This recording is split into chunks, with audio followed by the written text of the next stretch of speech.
الرحمن علم القرآن خلق الإنسان علمه البيان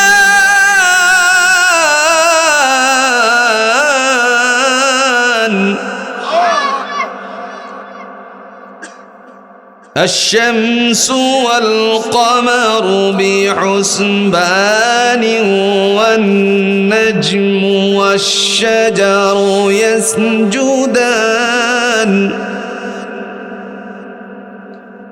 والسماء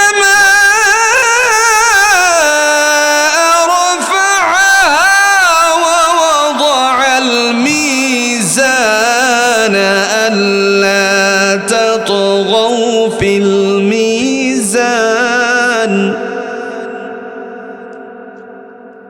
وأقيموا الوزن بالقسط ولا تخسروا الميزان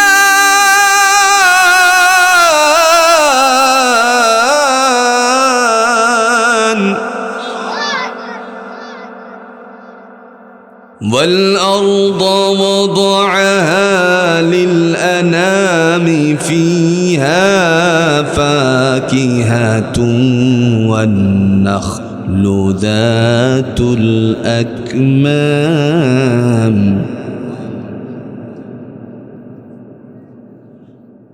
والحب ذو العصف والريحان فبأي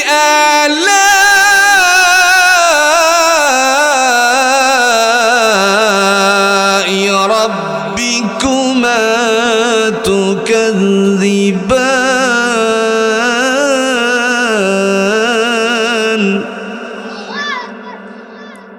بسم الله الرحمن الرحيم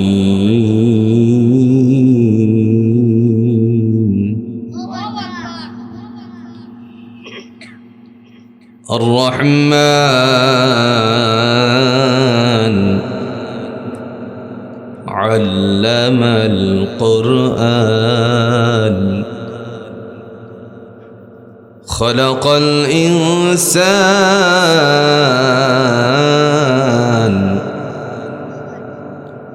علمه البيان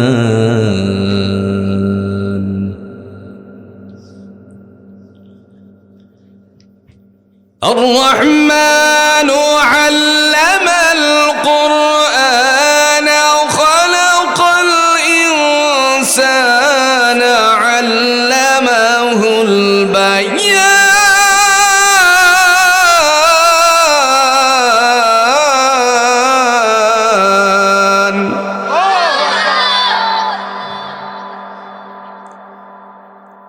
الشمس والقمر بحسبان والنجم والشجر يسجدان قال رسول الله صلى الله عليه وسلم يقال لصاحب القرآن يقرأ وارتق ورتل كما كنت ترتل في الدنيا فإن منزلك عند آخر آية تقرأها وقال تعالى في شان حبيبه إن الله وملائكته يصلون على النبي يا أيها الذين آمنوا صلوا عليه وسلموا تسليما اللهم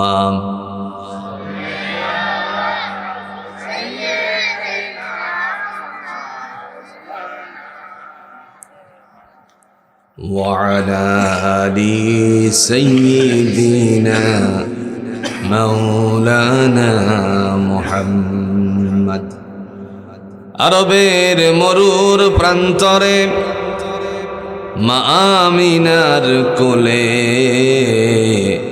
ফুটল শিশুর দোলা। সারা জাহান আনন্দে, সারা জাহান আনন্দে করে মাতুয়ালা। আল্লাহুম্মা সাল্লি আলা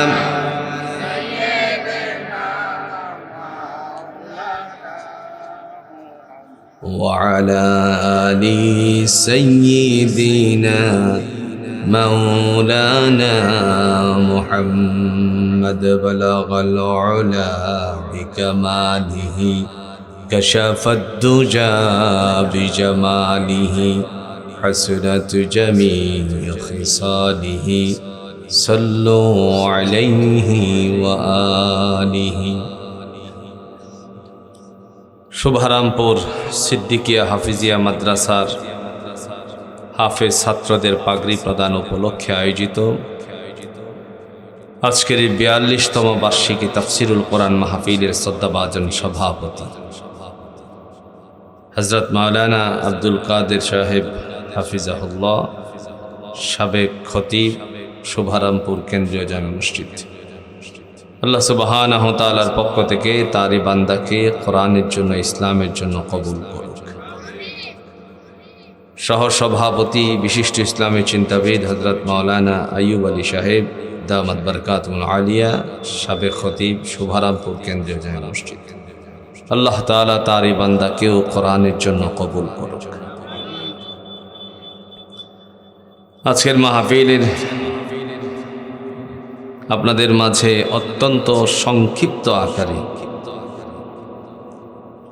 কিছু কথা বলে গেছেন জনতার নেতা এটিএম মিজানুর রহমান, সাবেক উপজেলা চেয়ারম্যান, বুড়িচং, কুমিল্লা। আল্লাহ তার বান্দার হায়াতে বরকত দান করে দিয়ে আগামী দিনে জাতির খেদমতের জন্য প্রস্তুত করে দেখ। মাহফিলের বিশেষ অতিথিবৃন্দ হাজী মোহাম্মদ মুখলেসুর রহমান, হাজী মোহাম্মদ মফিজুল ইসলাম, মোহাম্মদ শাহ কামাল, মোহাম্মদ মনিরুল ইসলাম এবং আবু সাইদ মামুন মাহফিল পরিচালনায় আল্লাহ সবাইকে কোরআনের জন্য, ইসলামের জন্য কবুল করুক। কথা বলেছেন বিশিষ্ট আলেম দ্বীন হযরত মাওলানা মিজানুর রহমান আতিকি হাফিজাহুল্লাহ। কথা বলেছেন হাফেজ মাওলানা মুফতি রহমতুল্লাহ নুরি, হযরত মাওলানা মুফতি আল আমিন সালেহ। আল্লাহ তাদেরকেও দ্বীনের জন্য কবুল করুক। মুআজ্জাজ মুকাররম উলামায়ে কেরাম, পিতৃতুল্য মুরব্বিয়ানে আযম, সমবয়স্ক যুবক ভাইরা, পর্দার অন্তরালের অবলা সরলা মা ও বোনেরা, আল্লাহ সুবহানাহু ওয়া তাআলার দরবারে অগণিত শুকর যে আল্লাহ তাআলা আমাদেরকে খোলা আকাশের ময়দানে সুন্দর একটি পরিবেশের মধ্যে আজকের এই তাফসিরুল কোরআন মাহফিলে আসার বসার তৌফিক দান করেছেন। আমি আপনাদের মাঝে মহাগ্রন্থ আল কোরআনুল হাকিম থেকে সূরাতুর রহমানের 5 কানা আয়াতে কারিমা তেলাওয়াত করছি। তদনুযায়ী রাসূলুল্লাহ সাল্লাল্লাহু আলাইহি ওয়াসাল্লামের অগণিত হাদিসের টুকরাগুলো থেকে একটা হাদিসের কথা উপস্থাপন করেছি। আল্লাহ চাহে তো এর থেকে কিছু কথা বলে বিদায় নিতে চাই, তিনি যেন তৌফিক দান করেন। আলোচনার বিষয়বস্তুটা একটু বুঝে নেন। এই আয়াতের মাধ্যমে বিষয়বস্তুটাকে সাধারণ আলোকে আমি আপনাদের সামনে উপস্থাপন করছি। কেন সন্তানকে কোরআন পড়াবে? কথা বুঝেন নাই? কেন সন্তানকে কোরআন পড়াবেন, এটা হলো বিষয়। কোন কারণে সন্তানকে কোরআন পড়াতে হবে, এটা সম্পর্কে আজকের এই আলোচনা। কোরআনুল হাকিমে যে সূরাটা আমি তেলাওয়াত করেছি, এই সূরা সম্পর্কে আপনাদের সকলেরই ধারণা আছে। আল্লাহ বলেন, আর রহমান আল্লামাল কুরআন। আর রহমান পরম করুণাময়, পরম করুণাময় যিনি, তারে আমরা চিনি তো? কথা কন না, চিনি কি? কোরআনুল হাকিম দিয়ে আল্লাহ বলেন, আমাকে আগে চিনো, الذي خلق السماوات والأرض اتباقا ما ترى في خلق الرحمن من تفاوت فارجع البصر هل ترى من ফুতুর। তিনি ডাক দিয়ে বলেন, বান্দারে আসমান এবং জমিনটাকে আমি কে সৃষ্টি করেছেন? তিবাকর দ্বারা বুঝালেন স্তরবিন্যাস করেছি। সপ্তম আকাশ আমি সৃষ্টি করলাম, সপ্তম আকাশ সৃষ্টি করার পরে জমিনটারেও স্তরবিন্যাস করলাম। সাত আকাশ সাত জমিন জুড়ে বলেন সৃষ্টি করেছেন কে? এরপরে তিনি ডাক দিয়া বলেন, স্তরবিন্যাস করার পরে আমি তোমাদেরকে ডাক দিলাম, আমি যে আকাশটা সৃষ্টি করলাম তার দিকে বারংবার তাকাও, হাজার বার লক্ষ বার তাকাও, দেখো তো আমার এই সৃষ্টির মধ্যে কোনো ত্রুটি আছে কিনা। তোমাদের দৃষ্টি তোমাদের দিকে ফিরে যাবে, আমি আল্লাহর তৈরি আকাশের মধ্যে বিন্দু পরিমাণ ত্রুটি ধরা পড়বে না। ঠিক কিনা? আল্লাহর সাদে কোনো ভুল আছে? আল্লাহ বলতেছেন, সুম্মা রাজি'ল বাসার কাররাতাইনি ইয়ানকালিবু ইলাইকাল বাসারু খাশিআন ওয়া হুয়া হাসীর।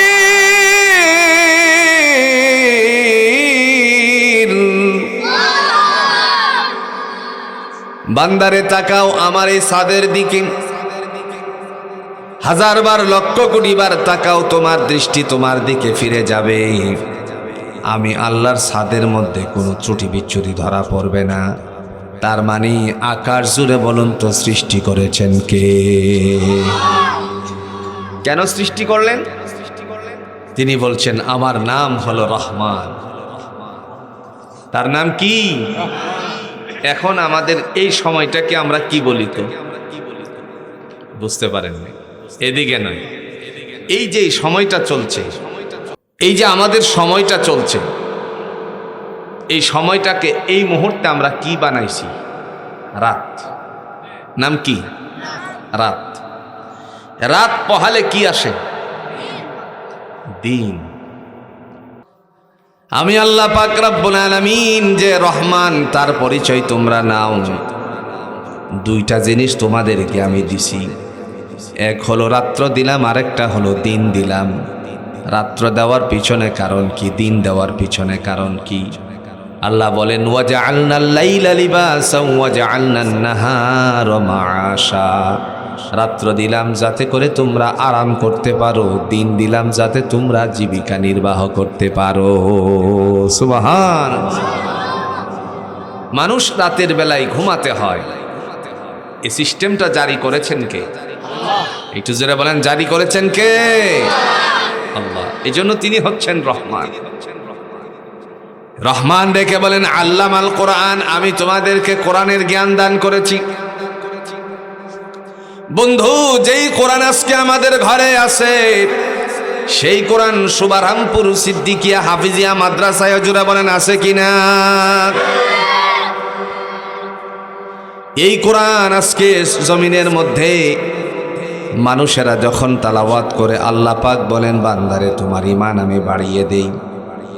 আজকে শুভারামপুর সিদ্দিকিয়া হাফিজিয়া মাদ্রাসার কিছু ছেলেরা পাগড়ি নিবে, কথা কন না কেন?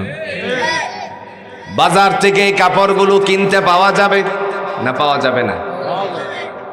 বাজার থেকে কাপড়গুলো কিনতে পাওয়া যাবে, কিন্তু বাজারের কাপড় আর মাথায় যে লাগবে পাগড়ির কাপড়টার মধ্যে জুড়ে কন্ত বেশ কম আছে কিনা?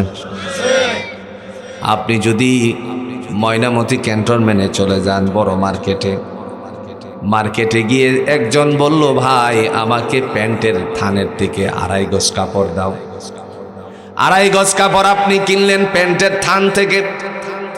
পিছন দিক থেকে আরেকজন আল্লাহর বান্দা বললেন, ভাই আমাকে 14 গিরা কাপড় দাও। মানুষ আস্তে করে মাথাটা ঘুরিয়ে বলবে, ওরে বোকা, 14 গিরা কাপড় দিয়ে তুমি কি করবে? প্যান্টের কাপড়, মোটা কাপড় 14 গিরা দিয়ে কি করবে? যদি এটা বয়েল কাপড় হতো, না হয় বুঝতাম মহিলাদের একটা পোশাক বানানো যেত। এত মোটা কাপড় দিয়ে করবেটা কি? রাগান্বিত হয়ে গেল সেই মানুষ। আমরা জানি সহজ সরল মানুষের রাগ উঠে না, কিন্তু হঠাৎ করে রাগ উঠে পড়লে পরে তারে থামানো সহজে যায় না। সে বলল, আমি বোকা না তুমি বোকা? মুহূর্তের মধ্যে বলল, কি আমি বোকা তুমি ব্যাখ্যা করো। ডাক দিয়া বলল, তুমি যে 2.5 গজ কাপড় কিনলে কিসের জন্য? সেই মানুষ বলল, আমি 2.5 গজ কাপড় কিনেছি আমার পরনের প্যান্ট বানানোর জন্য। তিনি বললেন, তোমার এই প্যান্টের মূল্য শুধু তোমার শরমগা, তোমার এই অস্তিত্বকে হেফাজতের জন্য, তার মানে হলো তোমার গুপ্তাঙ্গ হেফাজতের জন্য তুমি বানাইছো। আর আমি যে 14 গিরা কাপড় কিনছি সেটা আল্লাহর কোরআনের গিলাফ বানানোর জন্য কিনেছি। আচ্ছা কোনছে? তাহলে কাপড় তো এক টানেরই, মূল্য কোনটার বেশি? একটু জোরে কোন, কোনটার বেশি? কোরআনের গিলাফের কাপড়ের মূল্য বেশি। সেই কোরআন আল্লাহর নবী মক্কি জীবনে যখন মানুষের মাঝে প্রচার করতেছিলেন, সেই সময় বাধার সম্মুখীন ছিল। বিগত দিনেও আমরা লক্ষ্য করেছি, কোরআনের তাফসির মাহফিল করতে গিয়ে জোরে কন্ত বাধা হয়েছে কি হয়েছে না? আপনারা তো সাক্ষী দিলেন, মঞ্চ থেকে ধরে নিয়ে গেছে। ভয়ানক কথা, মঞ্চ থেকে মুফাসসিরকে ধরে নিয়ে গেছে, এটা কত ভয়ানক কথা। এই কাজটা ছিল আবু জাহেলের। আবু জাহেল যদিও নাই, কিন্তু তার লতা সূত্র ভুল কয়ে লইছি। দলিল নেন কোরআন থেকে। তারা এই কাজগুলো করত।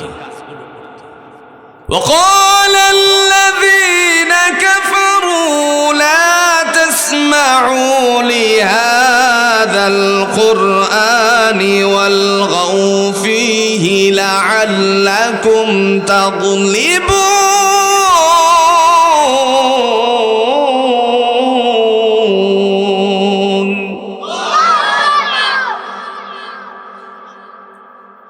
মহান আল্লাহ রাব্বুল আলামিন ডাক দিয়ে বলেন, ওয়াকাল আল্লাযীনা কাফারু, আর ওই সমস্ত কাফেরদের দল, মানে আবু জাহেলের দল।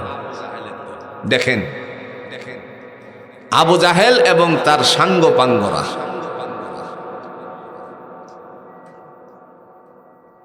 ওয়াকাল আল্লাযীনা কাফারু, ওই সমস্ত কাফেররা বলতো, লা তাসমাউ লিহাযাল কোরআন, তোমরা আমার ভাতিজা মুহাম্মাদের কোরআন শুনিও না।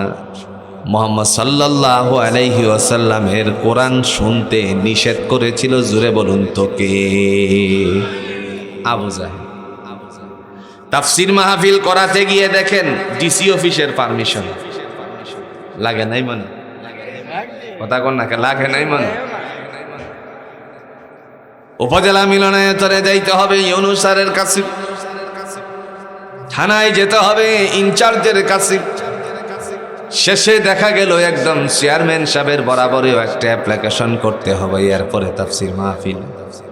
যদি মুফাসসির বুঝে হয় তাহলে, আর যদি বুঝে না হয় তাহলে তার মাহফিল দেওয়া যাবে না। যদি জিজ্ঞেস করা হয় তারা কি করেছে, উত্তর আসবে কোরআন থেকেই আলোচনা করেছে। এই কোরআন থেকে আলোচনা করার সময়ে মানুষ যেন কোরআন না শুনতে পারে, সেজন্য বাধাগ্রস্ততা ছিল। আল্লাহ পাক রব্বুল আলামিনের সেই না ফরমানেরা বলতো, লা তাসমাউ লিহাযাল কোরআন, তোমরা আমার এই কোরআনকে, আমার ভাতিজার কোরআনকে শ্রবণ করিও না। ওয়ালগাউ ফীহি লাআল্লাকুম তাগলিবুন, যদি কোরআন কোথাও তেলাওয়াত করা হয় কান পর্যন্ত যেন যেতে পারে, অন্তরে যেন না ঢুকে, এই জন্য হট্টগোল সৃষ্টি করবা।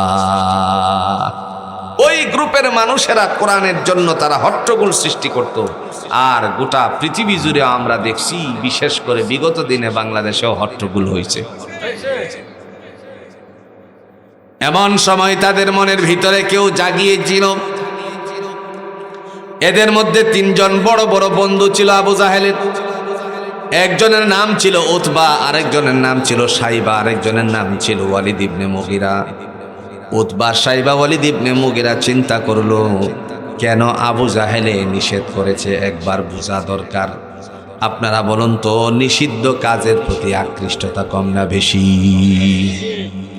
নিষিদ্ধ কাজের প্রতি আকৃষ্টতা বেশি। উদাহরণ দিলে সহজ হবে। মনে করেন 1 বোতল পানি, হাফ লিটারের। কয় বোতল? আমার কথা কি বুঝতেছেন? 1 বোতল পানি কাপড় দিয়ে ভালো করে মুড়াই করে উপরে কষ্টিপ বান দিয়া এরপরে শপিং ব্যাগে দিয়ে দিছে, মনে করেন চেয়ারম্যান সাহেবের কাছে নিতে। কিন্তু চেয়ারম্যান সাহেব খুব ভালো মানুষ, যার কাছে দিছে দেওয়ার পরে বলল যে দেখো রাস্তায় কিন্তু তুমি এটা খুলবা না, খবরদার খুলবা না। সে পানি নিয়ে যায় আর মনে মনে চিন্তা করে চেয়ারম্যান সাহেব কি এই দলে যোগ দিছে নাকি? দলটা বুঝেন তো? এই যে বোতল মারে, যে বোতলে কি মারে, কথা বুঝাইতে পারছি না। মানে চেয়ারম্যানও কি এই মদ খুরদের সাথে যোগ দিল নাকি? নয়তো কেন নিষেধ করলো এই বোতলটা খোলার জন্য? আসলে চেয়ারম্যান সাহেব কি ভালো মানুষ। রাস্তা ধরে ধরে যখন তার কাছে গেল, গিয়ে বললেন চাচা আপনার কাছে বোতলটা নিয়ে আসার সময় নিষেধ করছে রাস্তায় যেন না খুলে, দেখি কি দিছে এটাতে। চেয়ারম্যান সাহেব বললেন এর মধ্যে পানি দিয়েছে। কনা বিশ্বাস করি না, আপনি মিথ্যা বলতেছেন। পানি দিছে এটা বিশ্বাস করি না, কারণ বোতলটা খোলার জন্য কেন নিষেধ করলো? নিশ্চয়ই কিছু দিছে। চেয়ারম্যান সাহেব বললেন না, পানি দিছে। এই মুহূর্তে ডাক দিয়া বলল আপনি যদি আমাকে এটা খুলে না দেখান তাহলে রাস্তা দিয়ে যাব আর বলবো চেয়ারম্যান সাহেব ওই দলে যোগ দিছে। এই ভয়ে চেয়ারম্যান সাহেব আস্তে করে বোতল খুললো, শপিং ব্যাগ থেকে বের করে কষ্টিপ খুললো। কষ্টিপ খোলার পরে কাপড় থেকে কাপড়টা খুলে বের করে দেখালো এই যে বোতলের মধ্যে পানি। কিন্তু এই পানি বাংলাদেশের পানি না, এই পানি হলো মক্কার পানি, যেখানে হজরতে হাজরা আলাইহিস সালামের সন্তান ইসমাইল আলাইহিস সালামের পায়ের গোড়ালির আঘাতে আঘাতে আল্লাহ ফোয়ারা সৃষ্টি করেছিলেন, সেটা হলো জমজমের পানি। আর একটু আস্তে কোন সুবহানাল্লাহ। কার সন্তান? একটু জোরে এখন, কার সন্তান? সবাই তো বাপের নামেই বলে, আমি না আজকে মার নামটাই বলি। হাজরা আলাইহিস সালাম দুনিয়ার জিন্দেগিতে আল্লাহ সুবহানাহু ওয়া তাআলার পক্ষ থেকে বান্দিকে মর্যাদা দান করেছিলেন।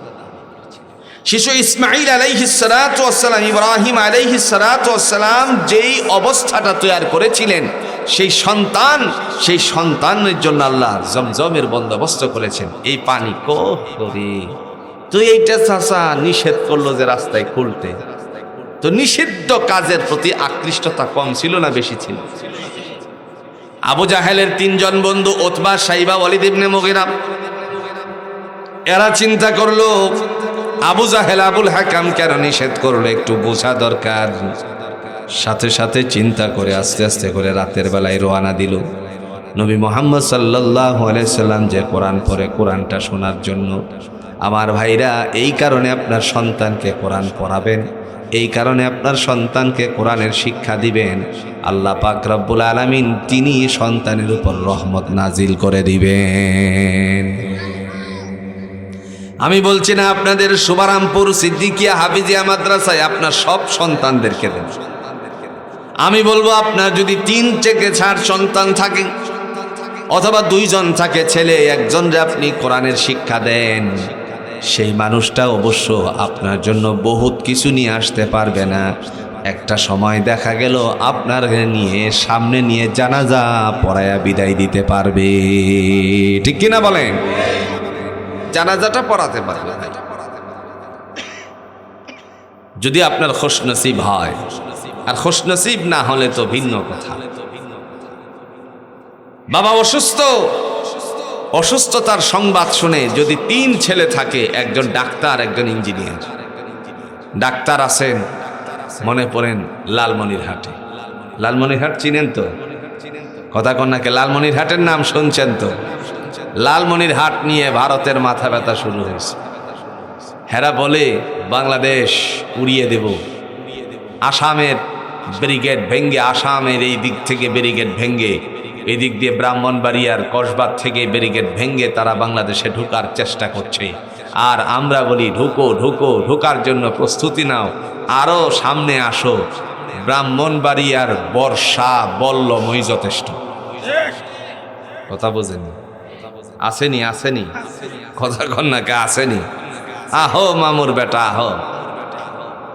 পাকিস্তান থেকে পেঁয়াজের দেখেন জাহাজ, এরপরে ইদানিং আসছে একটা চিনির জাহাজ। এই পেঁয়াজ আর চিনির জাহাজ দেখে এদের মাথা নষ্ট হয়ে গেছে। ওরা মনে করতেছে এদেশের মধ্যে বস্ত্রের গোডাউন পাকিস্তানিরা দিচ্ছে। তবে হ্যাঁ, মাথা নষ্ট হওয়ারই কথা। এখন বলছে কি জানেন? এখন বলছে ভারতে বাঙালিদের কোনো চিকিৎসা দেওয়া হবে না। আমরা বলি তোমাদের চিকিৎসার কোনো দরকার, কথা কন না কেন? আমরা যদি বাঙালিরা তোমাদের দেশে চিকিৎসার জন্য না যাই, তোমরা তো না খাইয়া মরবা। কারণ আমরা ঘুরে ঘুরে দেখেছি, কলকাতার বিভিন্ন কাঁচা বাজারে ঘুরে ঘুরে দেখেছি, আপনাদের অঞ্চলে একেবারে গরিব মানুষ যে তার ঘরের যে বাজার আসে, ওদের 10 জনের ঘরে এরকম বাজার চাই। কথা বুঝেন নাই? আচ্ছা আপনারা কোন চাই, কোনোদিন কি 100 গ্রাম আলু কিনছেন? আলু গুড়া নাকি এটা কোন গুড়া? আলু চিনছেন নি? 100 গ্রাম জীবনে কিনছেন? আপনাদের গ্রামে কেউ বলতে পারবে 100 গ্রাম আলু গোটা কিনছি? লাল আলু, ছোট আলু 100 গ্রাম কিনছেন কেউ? 100 গ্রাম কিনেন না। আর ওই ভারতের মানুষেরা 100 গ্রাম করে আলু কিনে। আর মাছের বেলায় তো কোনো কথাই নাই, গিয়ে বলে দাদা এখান থেকে 1 পিস দেন তো। আচ্ছা 1 পিস মাছ কখনো কিনেছেন? আপনাদের এই শুভারামপুরে কাউরে খুঁজলে পাওয়া যাবে। 1 পিস মাছ গিয়ে খেলে, ইলিশ দেখেন সোশ্যাল মিডিয়া ভাইরাল হয়েছে, 100 গ্রামের একটাই 1 পিস ইলিশ কিনছে। আবার বলতেছে এটাকে টুকরো করে দাও। মাছ বিক্রেতা বলল দাদা কয় টুকরো করবো? 5 টুকরো করো। আচ্ছা কোন সে 100 গ্রাম মাছের আবার 5 টুকরো?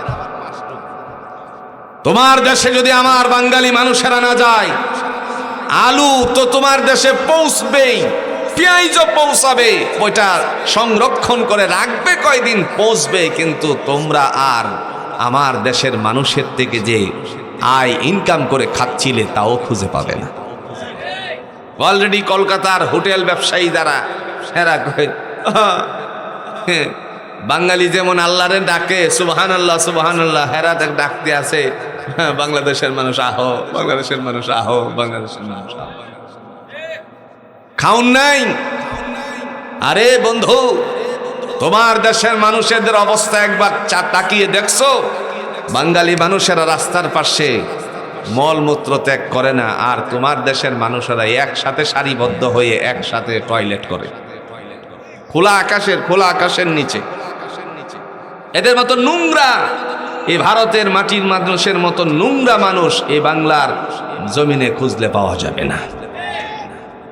হ্যাঁ দুর্লভ, হয়তোবা কোনো কারণবশত হাজত বেশি হয়ে যাওয়াতে কোনো একটা ঘটনা ঘটতে পারে, কিন্তু এরকম নয়। তাদের অভ্যাসে পরিণত করে দিয়েছে। সর্বপ্রথম স্যানিটেশনের ব্যবস্থাপনা ভারতে ছিল, কিন্তু এরা এই স্যানিটেশনের বন্দোবস্তের সাথে জড়িত হয় নাই। এরা বাহিরে গিয়ে খোলা মাঠে টয়লেট করতে পছন্দ করে। কত বড় নোংরা হলে এই কাজ করতে পারে। এখন চিকিৎসা দিবে না, না খায়া মরতেছে। ত্রিপুরা থেকে বলছে, ত্রিপুরা এই দিক দিয়ে যাওয়া যায় না, ত্রিপুরা আপনাদের এই কুমিল্লা দিয়ে যাওয়া যায় না, আমি বহুবার ঢুকছি তো। ত্রিপুরার যে সমস্ত হসপিটালগুলো আছে সেই হসপিটালগুলো থেকেই বলা হয়েছে বাঙালিদেরকে চিকিৎসা দেওয়া হবে। এখন তারা যখন দেখছে পথে বসতে শুরু করছে, না চিকিৎসা দেব। তোমরা যতই আর চেষ্টা করো, বাঙালি জাতি আর তোমাদেরকে এই চিকিৎসা নিবে না, বয়কট করলাম। কথা কন না কেন? এদেশের মানুষ যদি তোমাদের পণ্যগুলো বয়কট করে, তাহলে তোমরা পথে বসবে। আর আমরা বাঙালিরা ঐক্যবদ্ধ হতে শুরু করেছি, আমরা একসাথে তোমাদের সমস্ত পণ্যগুলো বয়কটের জন্য ডাক দিয়েছি।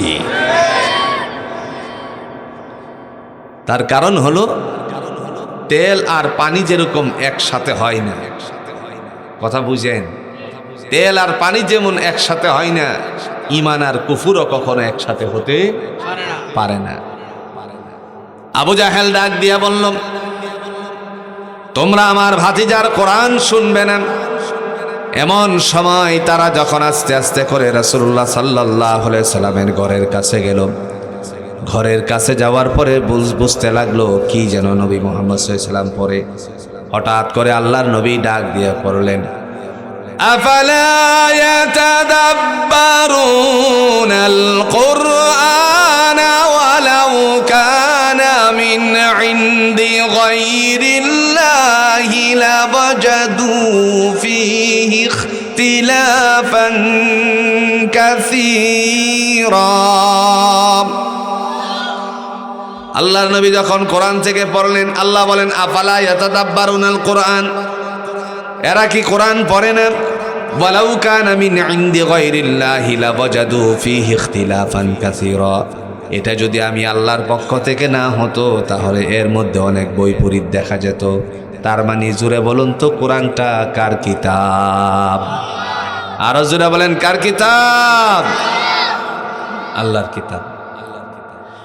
আপনারা বলুন তো, কোরআনে কোনো ভুল আছে নাকি? কেন কোরআন পড়াবেন সন্তানকে? নির্ভুল যদি কোনো কিতাব থাকে সেই কিতাবটার নাম হলো, আরো জোরে বলেন, এটার নাম কি? কোরআন। আপনি যদি আপনার সন্তানকে অন্য অন্য বই পড়ান, তার মধ্যে মিথ্যা আছে না নাই? মনে করেন ময়নামতির থেকে আপনি ঢাকার দিকে রওনা করলেন, এই কুমিল্লা থেকে ট্রেনে আপনি ঢাকা রওনা করলেন, ঢাকা যাওয়ার পথে চিন্তা করলেন বাচ্চার জন্য 2টা বই কিনবো অথবা 3টা বই কিনবো, কিংবা আসার পথে কিনবো, আসতেছেন মনে করেন এমন সময় 3টা বই কিনলেন। একটার নাম হলো সরা বই।